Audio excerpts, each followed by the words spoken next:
Queridos, olha, eu não sou muito de data, assim, ano e tal, mas uma certa vez, bem no interior da Inglaterra, bem no interiorzinho mesmo, no sítio, para nós aqui é uma linha, né, que a gente fala, linha e tal, tinha uma igreja bem pequena no sentido de espaço físico, né, e quantidade de pessoas, e num domingo de manhã, mas estava muito frio naquele dia, estava assim, sem condições de sair de casa, os moradores, de tão frio. Então, tinha um culto pela manhã, e naquela igreja não tinha pastor, assim, um pastor presidente que liderasse a igreja. Tinha uns obreiros e mais pessoas que ajudavam na obra ali. Mas naquela manhã, o obreiro que era responsável pelaquela igreja não pôde ir ao culto, celebrar o culto.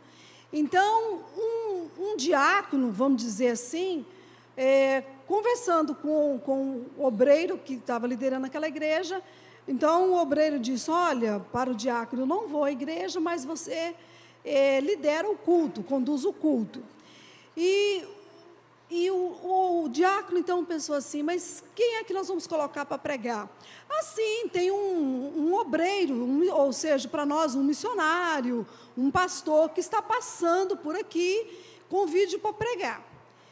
E esse pastor, esse obreiro, então, decidiu a levar a mensagem naquele domingo de manhã. Mas ele, assim, não sabia muito bem ler, pouca leitura, um homem muito simples, aceitou o desafio em pregar, não foi aquele sermão bem elaborado, foi totalmente na dependência de Deus, com a sua simplicidade. E nesse culto, havia mais ou menos assim, de 6 a 8 pessoas, nem 10 pessoas tinham no culto. Estava muito frio, então eu acho que impediu, assim, das pessoas irem e tal. Então, mas naquela manhã, o pregador, ele pregava Isaías 45, versículo 22. Não precisa abrir a Bíblia, eu vou ler para vocês. Então, o sermão desse obreiro, muito simples, era esse aqui. Olhai para mim e sereis salvos, vós todos os termos da terra, porque eu sou Deus e não há outro. Então, na NVI, a tradução NVI diz assim, voltem-se para mim, a parte A aí do versículo, né? Voltem-se para mim, mas aqui na minha Bíblia diz, olhai para mim.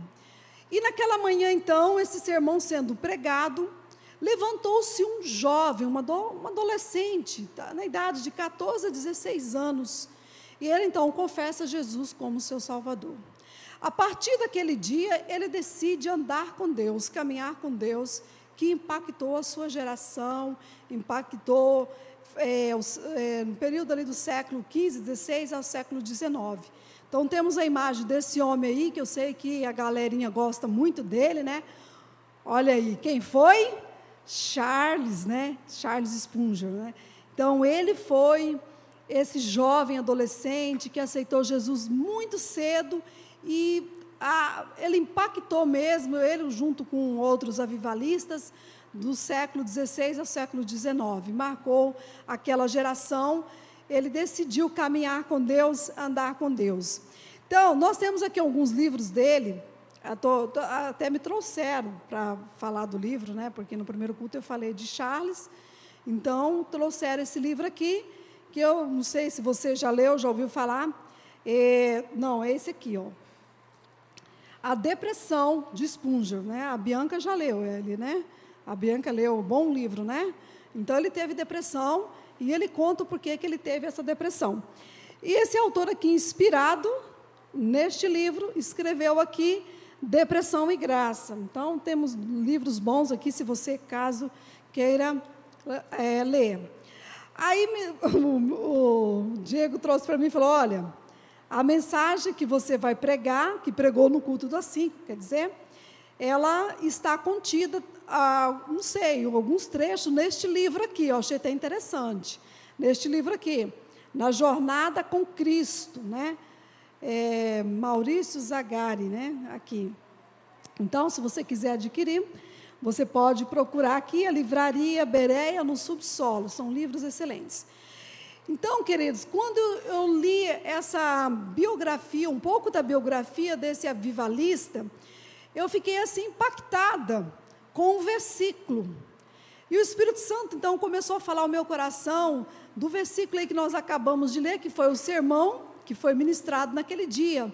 Esse volte-se para mim, Deus clamando, né, a nação ali, que voltasse para Ele. Se era para voltar, era porque estava longe, não é mesmo? Estava longe. E nessa tradução, na NVI, que fala, nessa outra tradução aqui do João Ferreira, que fala, olhai para mim, também achei interessante. Esse olhar para mim é um versículo que é de salvação, que prega sobre salvação, mas nós cristãos já caminhamos com Cristo há tanto tempo, se dizemos cristãos, confessamos Jesus como Salvador, chega uma hora da nossa vida que nós temos que pensar, olhar para mim, como Deus está olhando para você hoje e dizendo, olhe para mim. Se Ele está pedindo, olhe para mim, para quem que nós temos olhado? Né? E em que lugar está o nosso olhar? Volte-se para mim, para quem eu tenho se voltado nesses últimos dias, ou neste século? Será que é para aqui, para a terra, para as coisas deste mundo, meu olhar está totalmente voltado para esta terra? Para essas coisas mundanas? Será que eu não tenho que voltar o meu olhar para Deus? Então, o Espírito Santo começou a falar comigo nesse versículo. E tem mais ou menos uns 10 anos por aí, eu li um livro, foi meu devocional naquele tempo também, Faminto Mais por Jesus, do David Wilkerson. Ele tem uns 2 anos mais ou menos, se não me engano, que ele faleceu, há pouco tempo, né, ele faleceu. Então eu li esse livro, Faminto Mais por Jesus.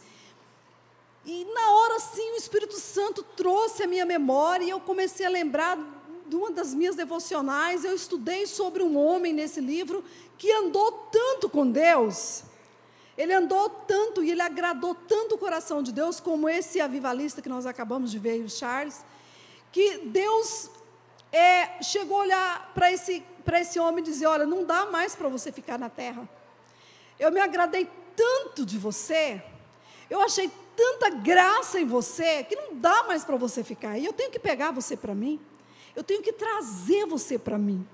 Aí me lembrei desse personagem da Bíblia, e o Espírito Santo, então, começou a falar comigo, ministrar o meu coração, e nós começamos a escrever aquilo que o Espírito Santo revelou ao nosso coração, juntamente com a leitura que eu fiz há algum tempo, tá? Então, vamos ver este homem, então, ele está citado, ele é citado aqui em Gênesis, capítulo 5, versículo 24.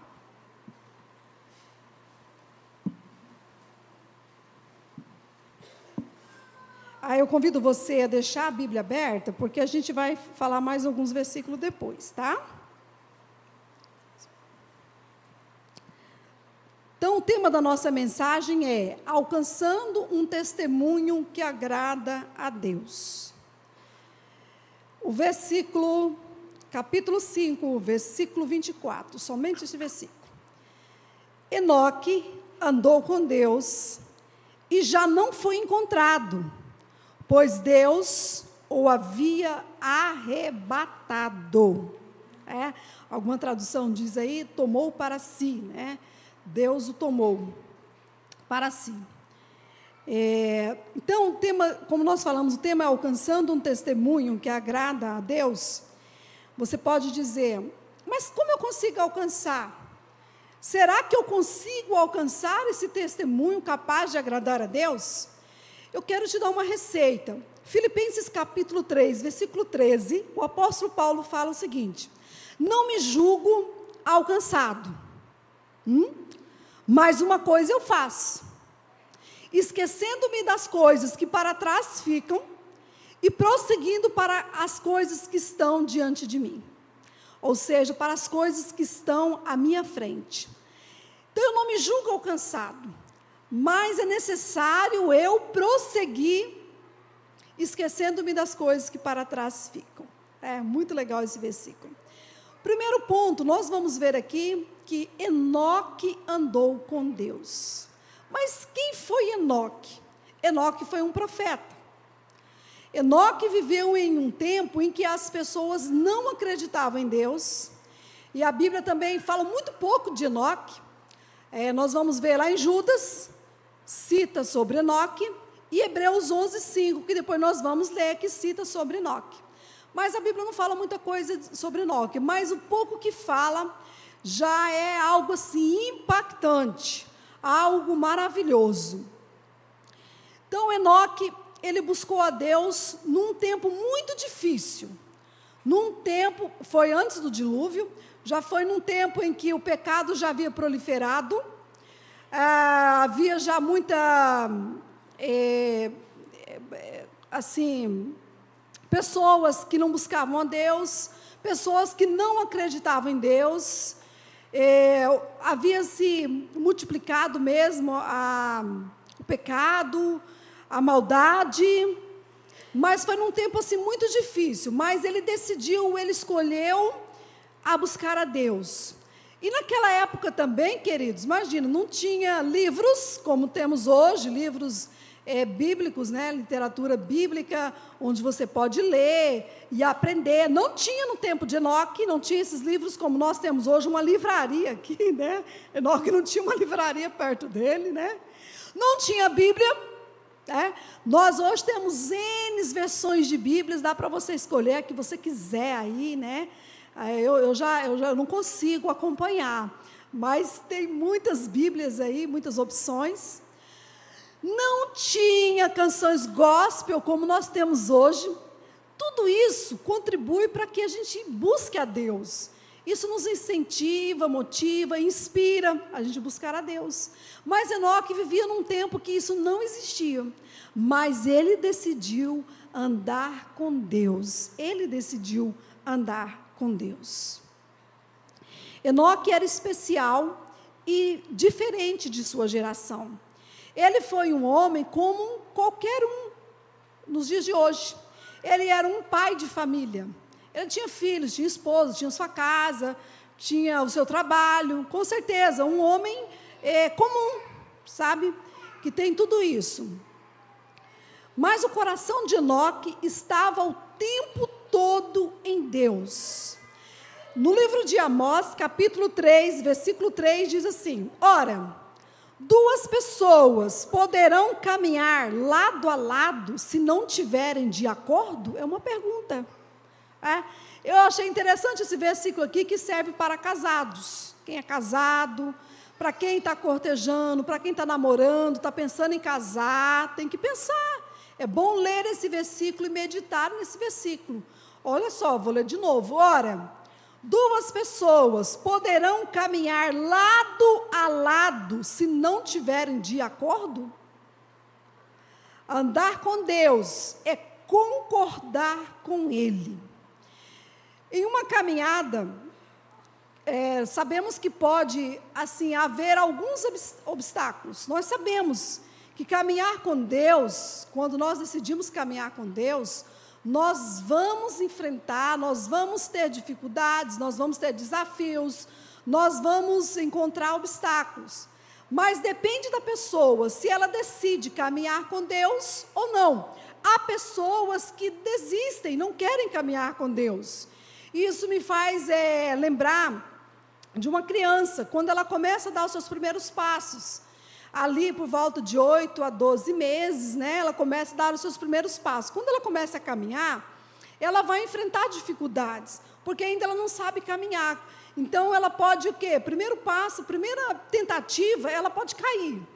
Quando ela cai, nem todas, né, mas alguns ficam com medo, não querem caminhar, ficam ali, parado, tem medo. Sofreu um bloqueio, ficou decepcionado, não conseguiu, mas o papai e a mamãe, eles estão ali o tempo todo, vamos, incentivando, aplaudindo, motivando a criança a vencer o medo e começar a caminhar. Alguns se acomodam, ficam ali com aquele trauma até ser curado, por aí afora, né? A gente não vai entrar nesses detalhes. Mas só um exemplo da criança. Mas ela chega uma hora que ela vai tentando, uma hora ela pega mesmo o ritmo e vai embora, não tem mais quem segura. Porque ela venceu o medo, ela venceu o obstáculo, ela venceu os desafios, então a criança começa a caminhar. Assim é a nossa caminhada com Deus, quando nós decidimos a caminhar com Ele, nós enfrentamos dificuldades, nós enfrentamos desafios, mas o segredo é a perseverança, o segredo é a escolha, a determinação, porque Enoque, mesmo vivendo naquela geração corrompida, ele decidiu andar com Deus. Ele decidiu andar com Deus, não tinha pastores, não tinha pregadores ali e tal, como nós temos hoje, mas ele decidiu. Jesus andava com os seus discípulos. O andar com Deus tira o nosso eu do trono e coloca a vontade de Deus, coloca a vontade de Jesus acima de tudo. Andar com Deus é um andar diário, Então não é, eu decido caminhar com Deus um mês e paro, eu decido caminhar com Deus 15 dias e paro. Mas o andar com Deus é um andar diário. Vamos ver algo fantástico na Bíblia? Voltem comigo no versículo 23. Olha o segredo desse versículo aqui. E foram todos os dias de Enoque 365 anos. Enoque viveu 365 anos. Quantos dias tem um ano? 365 dias, tem um ano. Então aqui, se esse versículo está na Bíblia, porque tem uma liçãozinha para nós, tem ou não tem? Tem uma aplicação espiritual. 365 dias, para um homem que andou com Deus, então esse andar com Deus é diário, são todos os dias nós temos que caminhar com Deus. Interessante também que, eu acredito que Enoque nem sempre andou com Deus. Talvez você esteja aqui perguntando, mas eu estou decidindo agora, por que eu não caminhei, eu não decidi desde quando eu nasci, ou por que a minha família já não nasceu, eu não nasci numa família que já estivesse caminhando com Deus, assim, tal, aquelas perguntas todas. Mas tem o arrependimento. Vamos ver mais um segredinho da palavra de Deus aí, as entrelinhas, no versículo 22. Uau! E andou Enoque com Deus, depois que gerou Matusalém. Olha só. Ele andou com Deus depois que ele teve o seu filho, né, chamado Matusalém. Então dá a entender aqui que Enoque se arrependeu. Ele decidiu a caminhar com Deus. Nunca é tarde para quem quer ter uma vida com Deus diária, certo? Então, aí nós vemos o primeiro ponto, que Enoque andou com Deus. Dentro desse versículo aí, vamos ver o segundo ponto que nós aprendemos aqui. Segunda lição. E não se viu mais. Enoque andou tanto com Deus, que a caminhada com Deus é assim. Você começa a caminhar com Deus, quando Deus é o centro da tua vida, quando Deus rege a sua vida, quando Deus direciona a sua vida, que uma hora você some. O que é isso? Some, desaparece. E não se viu mais. Então vamos ver aí o segredo desse não se viu mais. O apóstolo Paulo fala em Gálatas capítulo 2, versículo 20, já estou crucificado com Cristo, e vivo não mais eu, mas Cristo vive em mim. Olha só, Paulo está dizendo, olha, eu já fui crucificado com Cristo, eu já morri, já não vivo mais eu, mas quem vive em mim agora é Jesus Cristo. É isso que Paulo está falando, sabe? Então, e não se viu mais. Outro versículo também, que é muito interessante, no Evangelho de João, capítulo 3, versículo 30, João fala, dizendo assim, convém que ele cresça e eu diminua, ou seja, convém que Jesus cresça e eu diminua. Então, quando nós decidimos caminhar com Deus, quando nós decidimos andar com Deus, essa deve ser a nossa oração. Convém que ele cresça e eu morra e eu diminua. Então, continuando aqui, Tem um texto que eu acho fantástico. Um homem, né, um profeta de Deus, um dia ele orou a Deus dizendo assim: Senhor, mostra-me tua glória. Senhor, eu quero ver tua face. Ele disse: não tem como você ver minha face. Não dá para você ver minha face, minha glória e continuar vivo.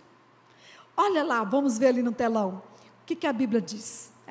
Então, Moisés, esse grande libertador, esse grande guerreiro, ele tinha tanta intimidade com Deus, ele caminhava com Deus, ele andava com Deus, de uma forma também maravilhosa. Ele diz assim, na oração dele, Êxodo capítulo 33, versículo 18: peço-te que me mostres a tua glória. Moisés pedindo a Deus, e Deus responde a ele: você não poderá ver a minha face, porque ninguém poderá ver-me e continuar vivo. E prosseguiu o Senhor: aqui há um lugar perto de mim, onde você ficará, em cima de uma rocha. Quando a minha glória passar, eu o colocarei numa fenda da rocha e o cobrirei com a minha mão até que eu tenha acabado de passar. Queridos, fenda da rocha. Quem é a fenda da rocha? Jesus. É Jesus. Não tem como o homem querer ver a glória, querer ver a Deus, se ele não morrer, se ele não ser crucificado, como Paulo falou aqui. Já estou crucificado com Cristo. A fenda da rocha é Jesus. É nela que nós temos que estar, temos que passar por ela para ver a glória de Deus. Essa glória de Deus, você pode perguntar, mas como eu posso ver a Deus? Como eu posso ver a glória de Deus? É pela fé que nós vemos a Deus. Não podemos tocar em Deus, apalpar como fisicamente, né, humanamente, mas é pela fé nós vemos a Deus. E é através de Jesus, tendo Jesus como Salvador da nossa vida, porque quando eu entendo que eu tenho que ter Jesus como Salvador da minha vida, não tem como eu continuar vivo, eu tenho que morrer, porque não dá para caminhar com Jesus, vivo, não dá, sabe, não dá. Então, Moisés se acalenta então, entende, e assim continua. Quando nós passamos a caminhar com Deus, nós não nos vemos mais, certas situações que nós passamos no dia a dia, você está caminhando com Deus, e o teu eu já não está mais reinando, quem está reinando agora é Cristo que está no centro, Ele é o centro da sua vida. Você depara com alguma situação que a pergunta que vem é: se Jesus estivesse no meu lugar, Ele faria isso? Já parou? Você está naquele dia, sabe? A natureza quer falar mais alto, a carne quer falar mais alto, o eu quer falar mais alto, sabe? Você tranca os dentes, você respira fundo, e você quer chutar o balde, ou você quer dar um soco, que você quer matar, não é mesmo? Você quer bater, você quer fazer isso, quer fazer aquilo, a bravura, né, aparece mais, sobressai a bravura, aí você para, a pessoa que está morrendo, né, deixando Deus ser Deus, aí ela para e pensa assim: se Jesus estivesse no meu lugar, o que Ele faria? Interessante isso, quando Jesus reina. Em Romanos capítulo 8, versículo 5, mais até o 8, mas assim, alguns versículos nós vamos ler, diz assim: quem vive segundo a carne, tem a mente voltada para a carne, o que a carne deseja, voltada para o que a carne deseja. Quando a Bíblia fala carne, queridos, está falando da natureza humana, da vontade humana, tá? Então, vou ler de novo. Quem vive segundo a carne, tem a mente voltada para o que a carne deseja. Então a tua carne está naquele dia de querer bater, de querer dar o troco, de querer revidar, né? A carne está pedindo isso, olha só. Mas quem, de acordo com o Espírito, tem a mente voltada para o Espírito, vai fazer o que o Espírito deseja. Está entendendo como que é profundo isso? É demais a Bíblia, né? Quando a gente começa a ler a Bíblia, meu Deus do céu, dá vergonha, dá vontade de fechar a Bíblia e falar, porque sou eu todinha aí. Sou confrontado todo dia, né? Então, queridos, quem anda segundo o Espírito, ele agrada o coração de Deus. Agora, continua no versículo. A mentalidade da carne, ela é inimiga de Deus. Por quê? Não se submete à lei de Deus e nem pode fazê-lo. Quem é dominado pela carne, não pode agradar a Deus. É sério, não é? Quem é dominado pela carne, quem é dominado pela ira, quem é dominado pelo eu, né? Quem é dominado pelos seus próprios pensamentos, quem é dominado pelas suas próprias vontades, não pode agradar a Deus. Fechou? Olha só, é profundo isso aqui, queridos. Então não tem como agradar a Deus se eu estou fazendo a vontade da carne. Por isso, no segundo ponto aí, nós vemos o primeiro ponto, que Enoque andou com Deus, e tanto ele concordar com Deus, de tanto ele concordar com Deus, que ele chegou uma hora que ele não se viu mais. Tá? E o que acontece então no ponto 3? Aí no mesmo versículo, Deus o tomou para si. Deus o tomou para si. É estranho, né? Você está caminhando com alguém e de repente aquela pessoa sumiu de perto de você. É estranho. Mas, segundo alguns estudiosos, o Enoque aqui, é uma pré-figura do arrebatamento da igreja. E interessante que a nossa igreja tem se falado sobre o arrebatamento, tem cantado canções falando sobre a volta de Jesus. Então ele é uma pré-figura, mas nós não vamos entrar nessa questão, tá, do arrebatamento. Mas esse Deus o tomou para si, mas a Bíblia não fala que quando ele sumiu, quando ele desapareceu, se ele estava com a esposa, com filhos, estava trabalhando, estava cuidando das ovelhas, ninguém sabe onde Enoque estava.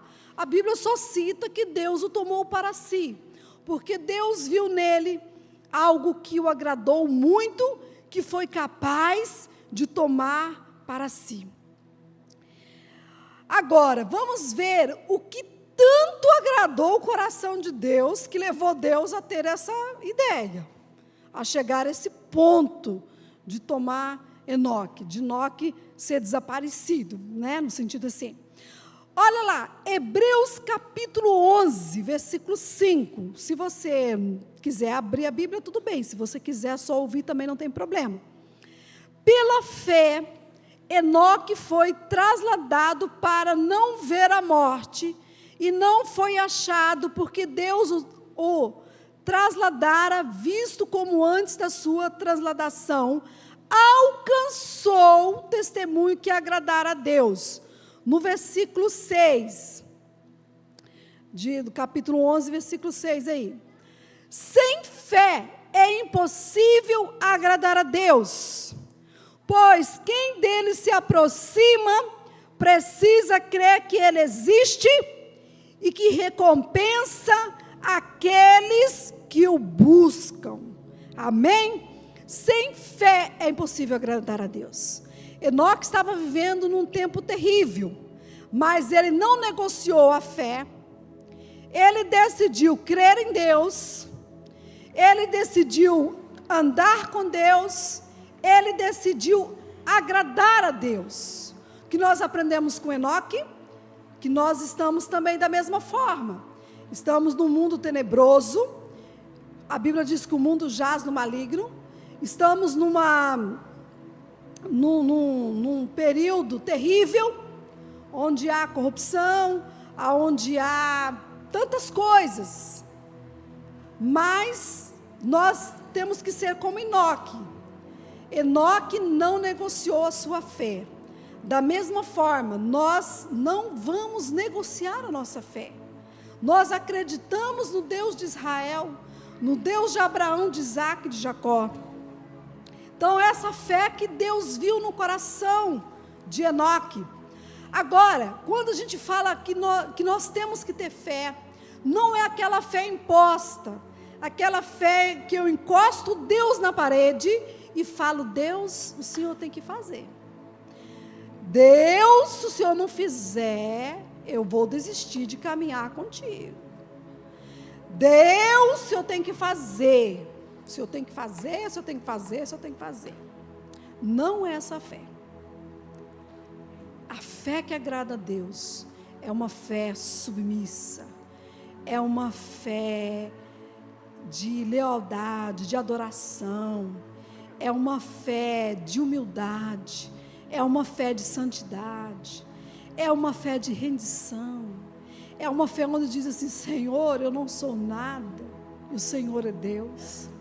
Senhor, eu não estou na condição de exigir nada, eu só estou na condição de te adorar. Perto quero estar, Senhor, eu estou nessa condição. Senhor, eu estou na condição de barro, o Senhor está na condição de oleiro. Essa é a fé. Não aquela fé de exigir de Deus, dizer que Ele é obrigado a fazer. E muitas vezes há pessoas que exigem essa fé exige tanto de Deus, algo que ele não condiz com a Bíblia, não está agradando a Deus, está tendo uma vida totalmente promíscua, totalmente, terrível. Aí essa pessoa nessa condição, ele já tem que chegar desarmado, dizer: Senhor, eu já lanço tudo, olha, sou um pecador, bater a mão no peito, eu sou um pecador, não estou na condição de exigir nada do Senhor, Então é essa fé que agradou o coração de Deus quando viu em Enoque. Agora, a lição espiritual que eu aprendo aqui dessa questão do Deus o tomou para si, não entrando na linha, de arrebatamento, eu vejo esse Deus o tomou para si, quando Deus olha uma pessoa, um filho, que ele agrada tanto, que aquela pessoa é uma pessoa aprovada diante dele, ele vai dizer: filho, vem para cá, para juntinho de mim. Enoque foi trasladado da vida. Aqueles que andam rigorosamente com Deus são colocados fora do alcance de Satanás. É poderoso isso, né? O diabo não pode nos tocar. O diabo não pode tocar na nossa família. O diabo, ele só faz aquilo quando Deus dá direito a ele fazer. Mas se a gente estiver neste nível que Deus quer que estejamos, o diabo não pode nos tocar. Certo? É nisso, Deus o tomou para si. Tem uma palavra também muito poderosa. Colossenses capítulo 1, versículo 13, diz assim: e Ele, Jesus, nos libertou do império das trevas, e nos transportou, ou seja, mudou de lugar, me tirou das trevas, e me colocou no reino do Filho do seu amor. É nessa posição que o Senhor nos coloca. E nesse momento, nos encontramos trasladados do laço do diabo para o coração de Jesus. Trasladado no grego significa, sugere que Cristo pessoalmente nos leva para longe do poder do diabo e nos coloca num lugar celestial. Queridos, toma posse disso. tome posse disso. Deus translada apenas aqueles que caminham intimamente com Ele. Os mantidos cativos pela vontade de Satanás não podem ser tomados nem libertos das trevas. Os que caminham com Deus têm fé. Amém? Então, este é o caminhar com Deus. Quando eu decido caminhar com Deus, a ter uma vida com Deus, a minha vontade, a minha carne, o meu desejo humano, ele morre. Ele tem que morrer para Jesus aparecer, para Jesus ser glorificado. Esse é alcançando um testemunho que agrada a Deus. É um testemunho que nós temos que orar e buscar o Senhor, para que através desse testemunho que agrada o coração de Deus, possamos alcançar a nossa família, os nossos familiares, os nossos parentes, porque muitas vezes queremos testemunhar de Jesus com a nossa fala, mas as nossas atitudes muitas vezes não condizem com aquilo que a gente fala. Então o nosso testemunho, nosso comportamento conta muito. Conta muito, conta muito. Às vezes é melhor você falar bem menos ou quase nada, mas ter uma atitude que agrada a Deus, ter um comportamento que agrada a Deus.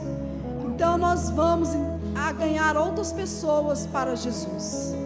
E Jesus quer ver essa fé em nós, uma fé inabalável, não uma fé no sentido que, como falei, de colocar Deus na parede, encostar Deus na parede e dizer que Ele é obrigado a fazer as nossas vontades, como uma criança mimada, como uma criança quando chega para seu pai e obriga seu pai que ele tem que fazer tudo o que ela quer, tudo o que ela pedir, porque senão eu vou fazer biquinho. Então isso não agrada a Deus.